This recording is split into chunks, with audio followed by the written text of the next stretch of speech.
Hi everyone. You probably clicked this because you're interested or you're curious about someone else's Vipassana technique, and I'm going to share you mine.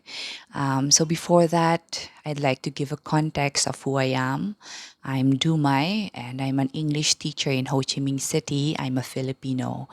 Um, I started meditating a few years ago when I was sick, but it's more of like an unguided meditation. I was just looking for techniques from Spotify, guided meditations from YouTube, and stuff like that.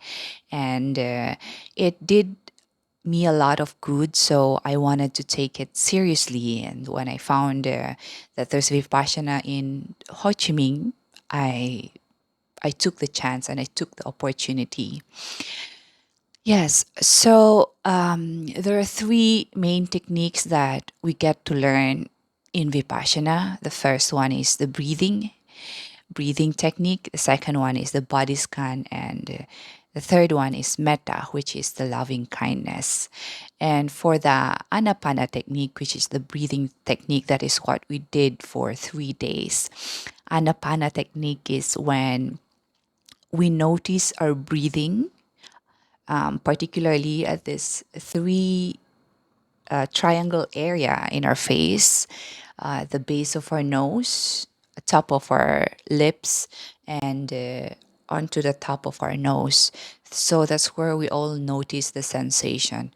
At this point, we can still move our body when we feel uncomfortable, but we make sure to always come back to the 3 point area. And that was for the first and second day of the meditation, which was really excruciating. You start feeling the pains in your body when you're sitting. Although I'm very used to this kind of sitting, it's still kind of feel uncomfortable because you feel your butt aches and stuff like that. And also, this is when you struggle with coming back to your breathing because your mind just naturally wanders. That is the nature of the mind. It wanders away, and then you come back to breathing again, and it wanders away, and you'll think of different things. So the first day was really difficult for me because we weren't given instructions yet. So I didn't know if what I was doing was right or wrong. But in the evening, we were given more instructions, and the second day was much more fluid for me. And I've already been practicing watching my thoughts before, and I know that I kind of zone off. Zone out very easily. And yeah, that's what I struggled most, apart from the pain in the body. It's really trying to pull my thoughts back to the present moment of the breathing. And on the third day, that is when we practiced a more focused approach, which is focusing on the upper lip part the where you feel the sensation of the breathing, or you feel the sensation of the breath on the upper lip. So on the third day, we were directed to focus more on this area, just limited to the upper lip area. And that's a very difficult part because you don't often think of this area. And you have to catch whatever sensation that arises, whether it's the sensation from you breathing in or the breath going out, or any tingling or prickling sensation. And that makes your mind focus more to a very particular area. For the first 3 days, it's really sharpening your focus. And that is when you get to realize that your mind easily wanders away to food, to your friends, to your family, to your anger, or anything that is in your past, you feel nostalgic, or something in your future that you're anxious about. And that's when you realize how they just all happen in the mind. And what you can do is to come back that this is reality. Sensation is the reality. All those that are in your head are just fantasies and memories and plans and worries, and that you get to identify them as just something in your head. They're not real. So that's really helpful for being present. The Anapana exercise makes you really present to the moment. The fourth day comes the Vipassana technique, where I actually had an out of body experience on the first session of the Vipassana. So with Vipassana, you scan your body, and unlike Anapana, you can't move. So you can just imagine the pain that goes through your body for not moving, and it's excruciating. You feel a lot of pain on your back, on your butt, on your legs. They become numb, and that's how I felt for the first 2 hours of Vipassana. But a few years ago, I had an infection in my spine, and I went through very serious anesthesia because they had to drill my disc so they can get a sample of the fluid, the spinal fluid. And even with strong anesthesia, I was still shouting from pain. That was the most painful thing that I've experienced in my life. So that was what was running in my thought when I was on that first 2 hours of Vipassana with all the pain that I was feeling. I said to myself, this is nothing compared to what I experienced in the operating room, because then I was on anesthesia and I was still shouting for the pain. But here I could still contain the pain.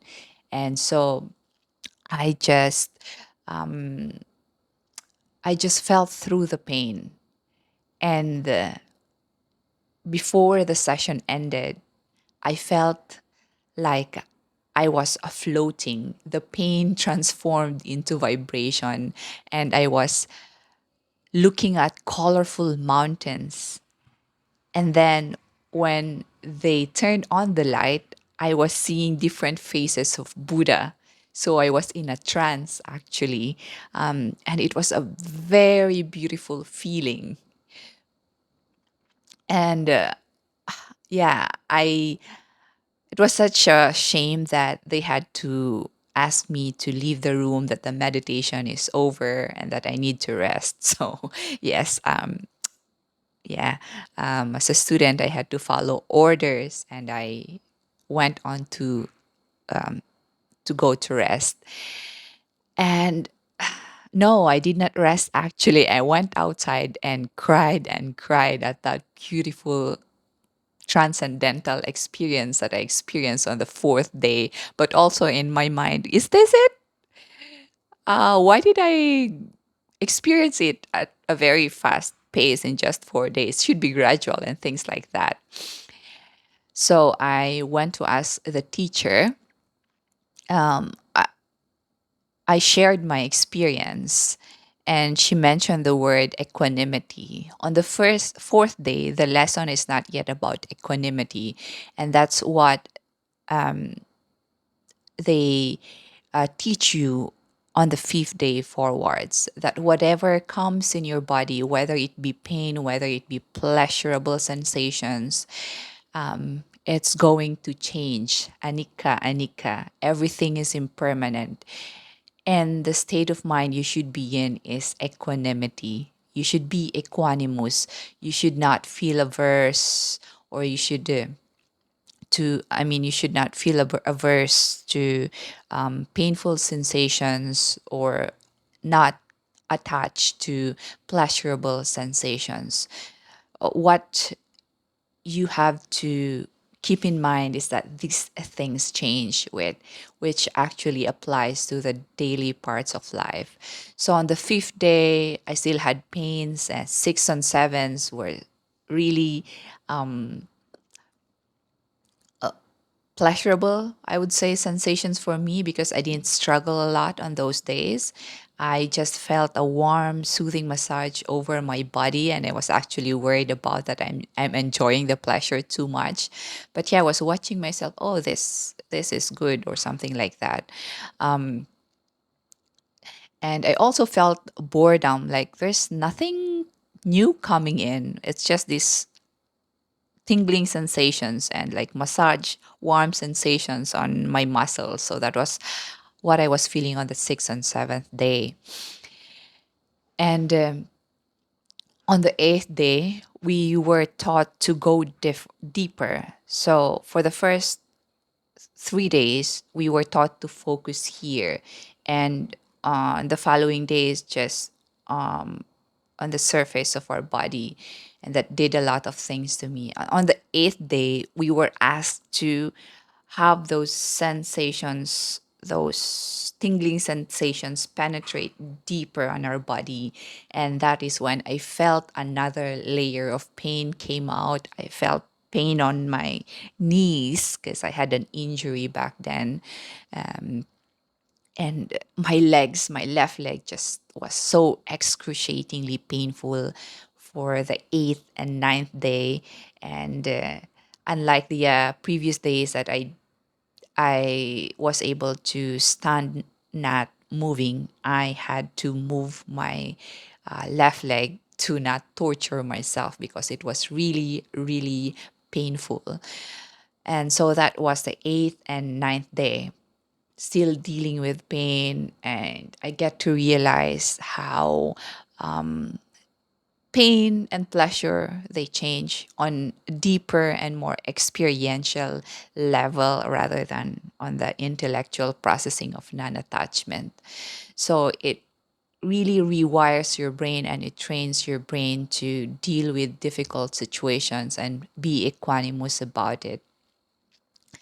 And yes, what I was imagining during that time is my brain lighting up, the portions of my brain lighting up whenever I scan parts of my body, like my face, my neck, those neglected parts, my throat area, parts of my body that you can't really feel sensation most of the time, and they light up in my brain whenever I scan them. And I thought that was really a genius technique to exercise the brain, to make them you know function at least in our conscious mind. And so that was what I was thinking while doing the body scan. And I felt a lot of healing, a lot of pain or expunge from my body. So that was my Vipassana experience. To summarize it, it's healing all those pain from the past, or maybe from my childhood, all those stress that were stuck deep within my muscles. They were expunged, and I felt lighter. And that's where I could make the comparison from the first 3 days, because every after break on the first 3 days, when I can still move my body while meditating, every after break I would go out and stretch and things like that. But with Vipassana, I did not have the need to stretch after the meditation. So whenever I had a break, I just sit there and I don't feel any pain in my body. So that was really, really beautiful, and that was really enlightening for me to do when it comes to dealing with pain. I had a new way to cure myself whenever I feel pain in my body. And the 10th day is was also very beautiful, because this time they talk about service. We offer loving kindness to our loved ones, to our acquaintances, to all the beings in the world.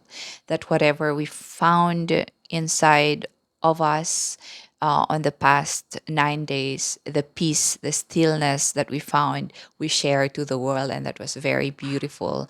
Vipassana is um, not a paid course. You go there and people take care of you, people feed you for free, and you only give donations on the last day or after you finish the course, whatever you have. So they don't force you to pay anything.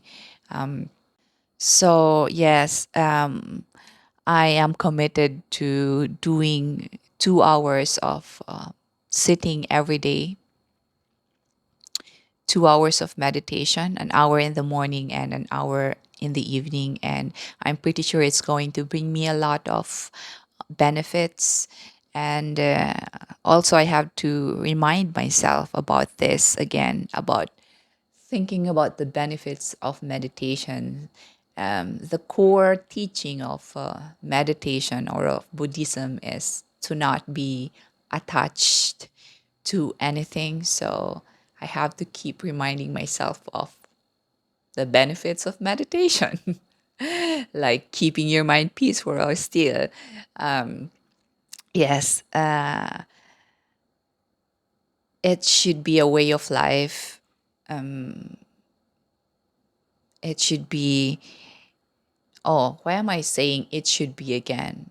It's just be, just how it is. Meditation, live a meditative life, awareness, equanimity, and finding your center.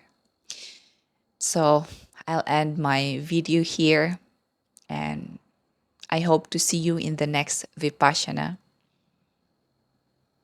Bye.